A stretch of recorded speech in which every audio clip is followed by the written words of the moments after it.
There's 4 groundhogs. What in the world?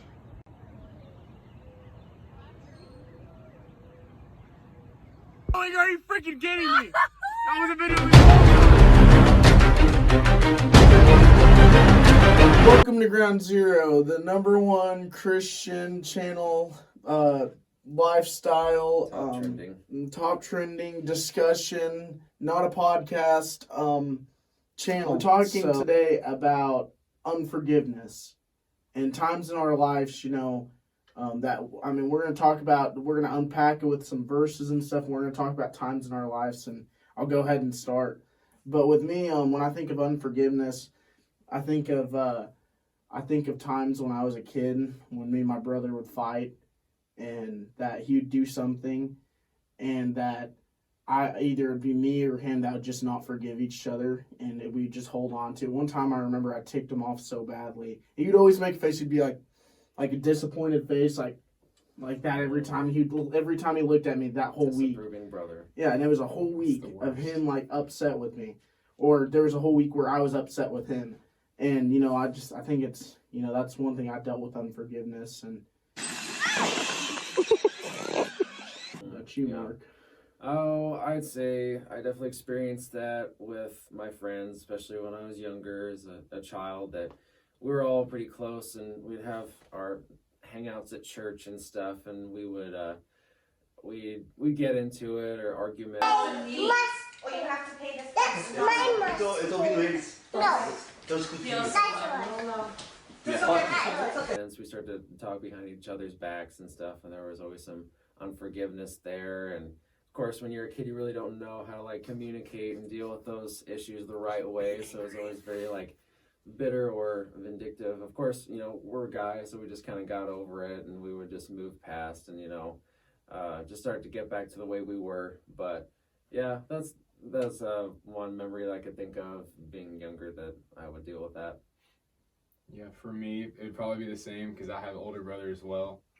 And it was definitely that, just because, and that went along with just jealousy, him being able to do things. So it sometimes it was what he did to me or what I did to him, but a lot of it was just that he was more coordinated and more athletic than me.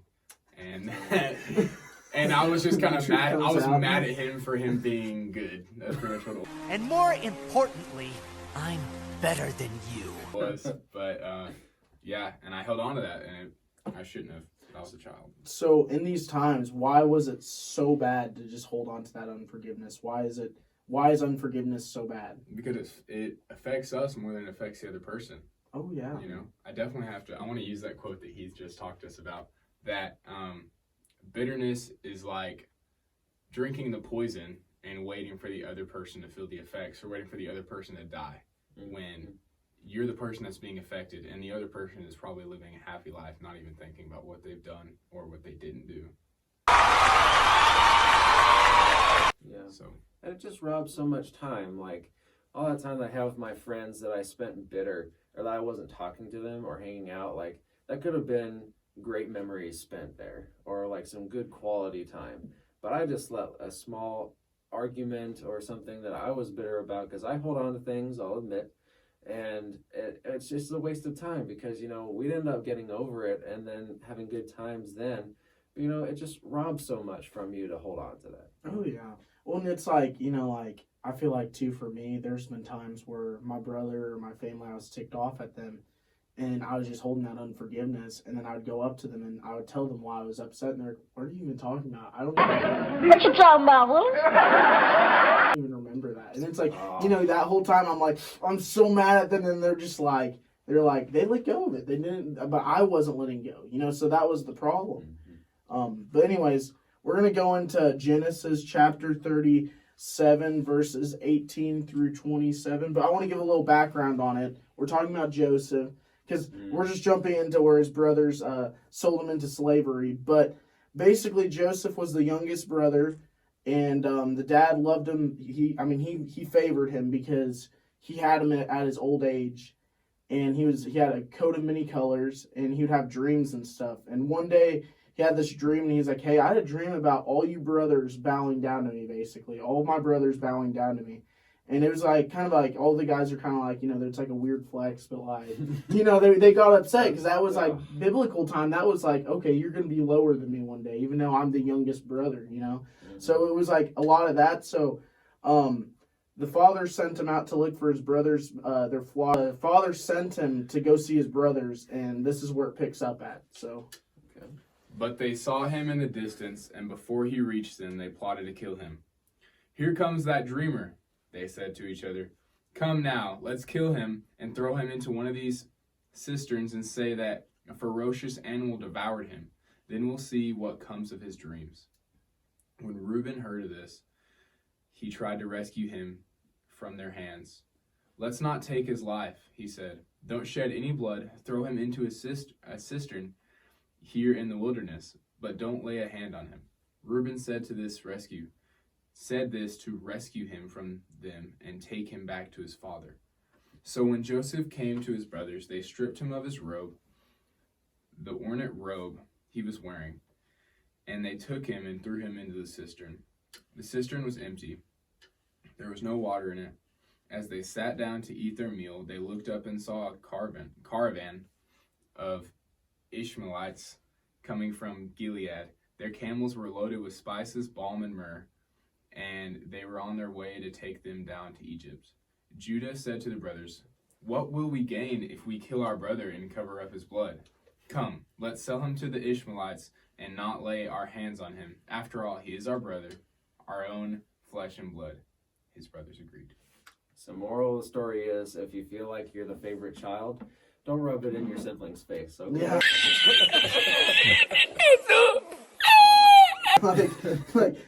Dad already favors me, and you guys are gonna bow down to me one day. Like it's like.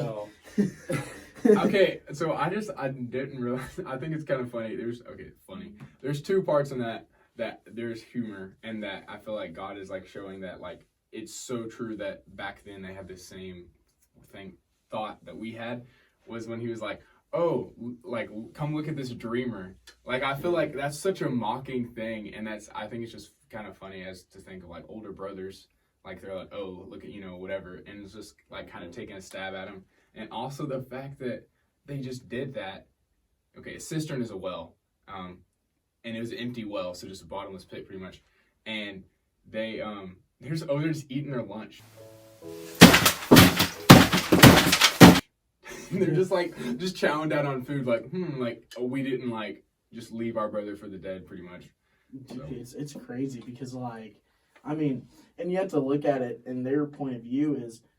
Joseph basically was saying that he was going to be above them one day, and then their dad already favored him. And I bet you Joseph had no idea his brothers had all this bitterness towards him. He just he's probably just going on with his day, and he's just like, okay, I'm going to go see my brothers. And oblivious to it. Yeah, and I think that's crazy. So, how easy is it for us to have unforgiveness? I think it's pretty easy. It's human nature. Because we're looking for that, vengeance. We're looking for, because I feel like God has instilled in us that there needs to be, that there's going to be a judgment day, and that there needs to be someone to hold them accountable. But that's not us. Vengeance is mine, saith the Lord. So I think that when we take that in our own hands, we take that away from God. Yeah, it's just so easy to hold on to it because it's a way for us to control the situation. And when we've been wronged or when we don't think something's right, we wonder if that will be right, if they will even want forgiveness. But at least in the way that we can hold on to unforgiveness is just a way for us to control it, almost make ourselves feel better that we're getting some justice out of it. Oh yeah, and it's what's funny is with this unforgiveness, there's always that scenario that goes in your head of, well, I'm gonna call him out next time, or I'm gonna, and there's a scenario, and I think, it's super easy. It's really easy. So we're going to go to verses in Genesis chapter 50, verse 15 through 21. I'm going to give a little background. So Joseph basically, he was in Egypt, and he was with one of Pharaoh's high officials. And what it said was, it was like he blessed basically anything that official had was blessed because Joseph was there. It was blessed. And long story short, he got accused of rape by the guy's wife, and then he got thrown into a dungeon, or not I say dungeon, but prison, and he was there for many years. You know, and that alone, you have to, years, and he got accused of it, and it didn't even happen. Mm-hmm. And just could you imagine the thought of that? I don't know if I would have.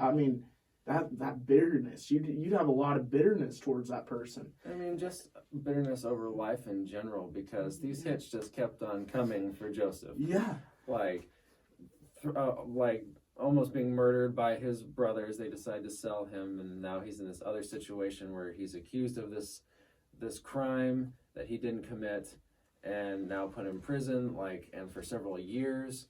There's so much going on here that he could have been bitter about. Pharaoh basically had a dream, and he needed somebody to translate it, and Joseph did, and then he got into Pharaoh's favor, and then one way out of the other, he got higher up, and yeah. And so that's where it's at. And then there was a famine in the land, and the brothers actually came to Egypt to get food, basically, and Joseph was above that. And they were like, whoa, there's Joseph, basically. And it was, there's a lot. The turntables. Yeah, the turntables have turned. Well, well, well. How the turntables... And it's like, dang. So that's where we're picking up at. Okay. When Joseph's brothers saw that their father was dead, they said, "What if Joseph holds a grudge against us and pays us back for all the wrongs we did to him?" So they sent word to Joseph saying, "Your father left these instructions before he died. This is what you are to say, Joseph. I ask you to forgive your brothers the sins and the wrongs they committed in treating you so badly. Now please forgive the sins of the servants of the God of your father." When their message came to him, Joseph wept. His brothers then came and threw themselves down before him. "We are your slaves," they said. But Joseph said to them, "Don't be afraid. Am I in the place of God?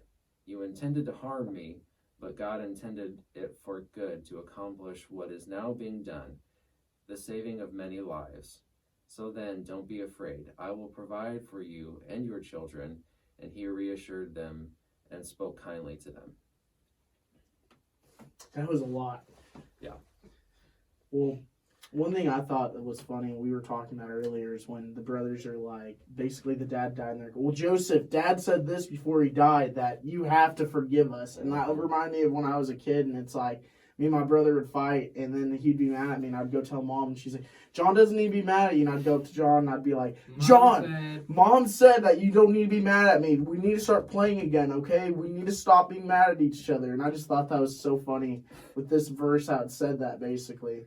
Oh, yeah. Using whatever they could to kind of get away from their past actions and pulling the dad card there. I also just think that it's awesome that he accepted them so willingly. Obviously probably what they lied about his dad had some part in it, but just the fact that he realized that he realized what he was in God's eyes, and that he was just God did all this for my good. So almost like a thank you to the brothers, thank you for fulfilling God's plan for me. It was gonna happen one way or another, but thank you. And just already just being so forgiving, and you're still my brothers. And I just think that's awesome, and that's how we need to be. And it's so hard to be, and that's a perfect example of how we need to be, though. Absolutely. And just think about that as that is the ideal situation that so many of us, when we are angry, would look for.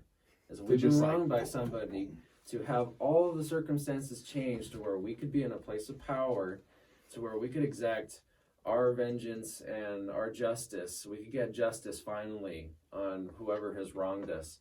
And he had that full blown, but yet God worked in his heart to forgive and to look past that.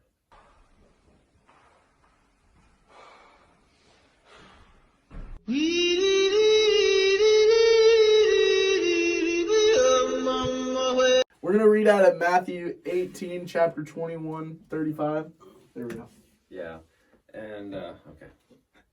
Then Peter came to Jesus and asked, "Lord, how many times shall I forgive my brother and sister who sins against me? Up to 7 times? Jesus answered, I tell you, not 7 times, but 77 times. Therefore the kingdom of heaven is like a king who wanted to settle accounts with his servants. As he began the settlement, a man who owed him 10,000 bags of gold was brought to him. Since he was not able to pay, the master ordered that he and his wife and his children and all that he had be sold to repay the debt. At this, the servant fell on his knees before him. Be patient with me, he begged, and I will pay back everything.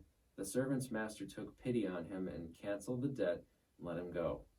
But when that servant went out, he found one of his fellow servants who owed him 100 silver coins. He grabbed him and began to choke him. Pay back what you owe me, he demanded. His fellow servant fell to his knees and begged him, be patient with me and I will pay it back. But he refused. Instead, he went off and had the man thrown into prison until he could pay the debt. When the other servants saw that what had happened, they were outraged and went and told their master everything that had happened. Then the master called the servant in. You wicked servant, he said. I canceled all that debt of yours because you begged me to. Shouldn't you have had mercy on your fellow servant just as I had on you? In his anger, the master handed him over to the jailers to be tortured until he should pay back all he owed. This is how my heavenly Father will treat each of you unless you forgive your brother and your sister from your heart. That's That's a powerful. lot. Man. Good. Well, like, two different things I thought was cool was with what Peter said. You know, when do I stop forgiving somebody? There's got to be a limit, right? Yeah, there had to be a limit. And I mean, I think that was just awesome there what God said. You know, 7 times 70 basically. Mm-hmm.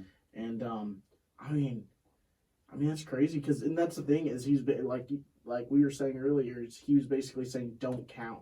Yeah. You know, because when you start counting, that's when you're starting to get bitterness. That's when bitterness starts. When you start counting those 3 strikes until we're done with that person, when you start trying to hold in remembrance those ways that they wronged you. But yeah, I love how he just responded with that to totally blow Peter's thought process out of the water. And then going on with this story, it's just such a good example of how this king responded with his servant that owed him money and how God interacts with us, that we have been forgiven for all of this debt, for all of this sin, and yet in our own lives we forget that in our day-to-day, and we struggle with this bitterness that we can hold against people that we won't forgive because we don't want to. We want to be selfish or whatever it may be, that we want to hold on to that. And it's just that when we remember how much we have been forgiven, like we should extend that to others. Yeah, and imagine if God did that to us. Oh, Yeah. my goodness. Imagine if there was a limit. Like, imagine if he was like, you know what? It's like you have sinned enough. You've cursed enough times. You know, you have held grudges because that's also a sin. Enough times that okay, then you're going to hell. Just like I gave you a limit, and he's not because he's so gracious.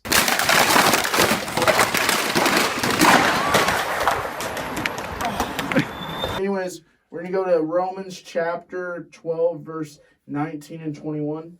Yeah. Do not take revenge, my dear friends, but leave room for God's wrath, for it is written, it is mine to avenge, I will repay, says the Lord. On the contrary, if your enemy is hungry, feed him. If he is thirsty, give him something to drink. In doing this, you will heap burning coals on his head. Do not be overcome by evil, but overcome evil with good. I just really like that passage because, as we've been talking about, we want vengeance. When we come to these times that we have been thoroughly wronged in our lives, it's so easy to just hold that bitterness on the fact that, we may see this person or whoever has wronged us as maybe they don't want forgiveness. Maybe they don't think that they've done anything wrong. Maybe they're fine with what happened. So we know that we could hold that in our heart, and at least someone would know about what they've done and would kind of hold them in that place and hold them accountable. And but it's just knowing that in the end we all have to answer for what we've done, and that God is the one that will avenge, that we don't have to take that on ourselves to get that vengeance. Because, I mean, we were talking about before that, you know, you see in all these movies that are really popular is these people have been wrong. They've either lost their family, lost their dog, whatever it may be, and then they're going to go gung-ho and get revenge on everybody that wronged them, to get that eye for an eye, to be the equalizer, you know. But that's not right. That's not how we should live, is to get this vengeance. And I feel like even in a small way, unforgiveness and bitterness is just almost like this passive-aggressive way to hold that person accountable and to hold them and keep them in this place, when really it's up to God to avenge, not us. Yeah. We are not petty. Christians are not called to be petty. Well, you know, it like when you said movies, I was just thinking about The Princess Bride. You have killed my father. Oh, You yes. shall die. My name is Inigo Montoya. You killed my father. Prepare to die. Right. So- And to think about what that does to us in the same way. Like Luke mentioned before about taking the poison to expect it to affect somebody else, is that when we hold on to that bitterness and unforgiveness, that person may not even know that you feel that way. But in the end, it's really just hurting you and robbing you of so much of your life. Thank you guys for watching, and be sure to forgive others. Love you guys. Like See you and next subscribe.